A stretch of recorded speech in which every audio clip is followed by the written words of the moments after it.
بسم اللہ الرحمن الرحیم۔ السلام علیکم۔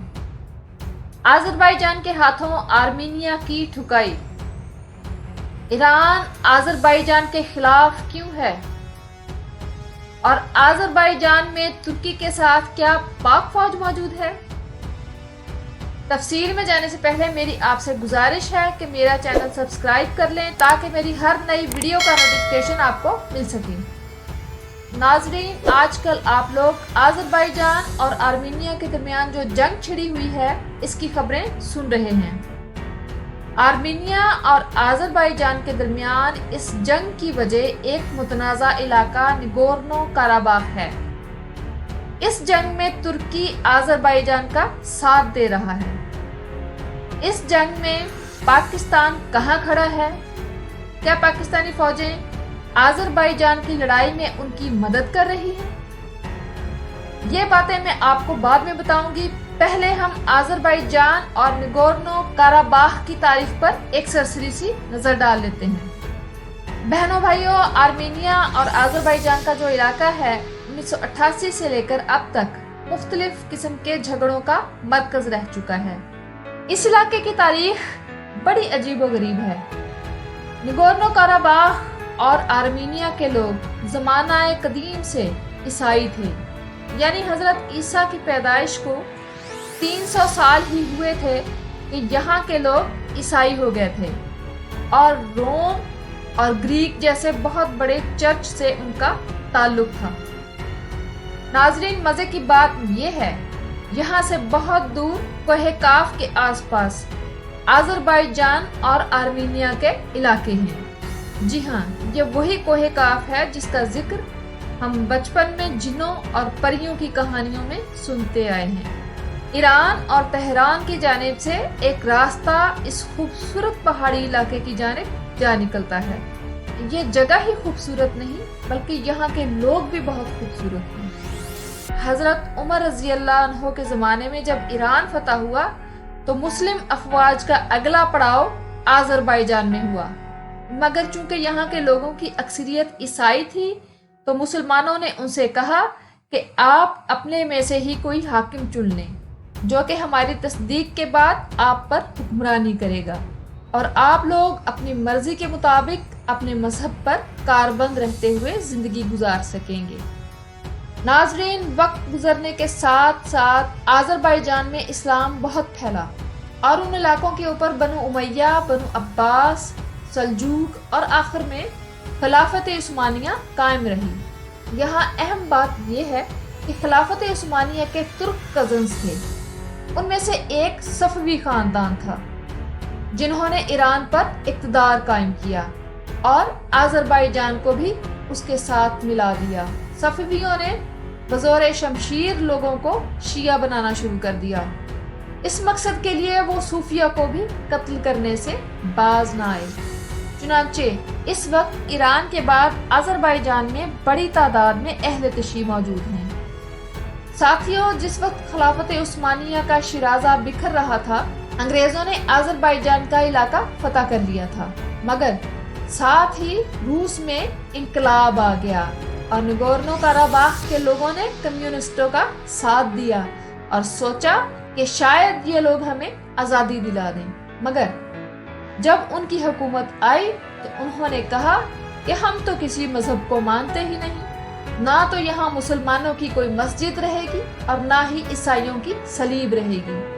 چنانچہ اس کے بعد آرمینیا اور آذربائیجان کے لوگوں نے کمیونسٹوں کی غلامی میں ایک طویل عرصہ گزارا اور جس وقت روس کے ٹکڑے ہوئے تقریباً 1992 کے آس پاس، تو نگورنو کاراباخ کے لوگوں نے ایک بار پھر کوشش کی کہ ہم لوگ آذربائیجان سے الگ ہو کر اپنی حکومت بنائیں، مگر ایسا نہ ہو سکا اور لڑائی شروع ہو گئی۔ اس کے بعد سے یہ علاقہ الگ سے اپنا انتظام چلانے لگ گیا، مگر اس کے وجود کو نہ تو اقوام متحدہ مانتی ہے اور نہ کوئی اور اسلامک کانفرنس مانتی ہے اور نہ ہی یورپی یونین مانتی ہے، مگر پھر بھی یہ علاقہ آزادانہ طور پر اپنا وجود برقرار رکھے ہوئے ہے۔